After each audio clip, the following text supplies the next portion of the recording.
คนเดียวยังกันใหญ่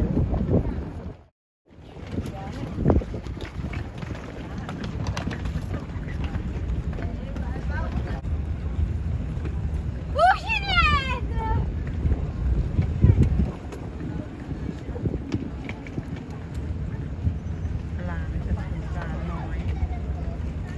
อยเป็นฟูๆเลยน่ารักมากอยู่เป็นกลุ่ม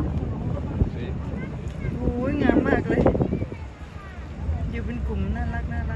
ตัวเล็กนิดเดียวดูเขาเป็นอยู่เป็นกลุ่มดูเพลินเนี่ยปลา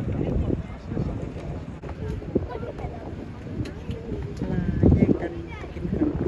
ปังชิ้นเดียวแย่งกันใหญ่ดูขนม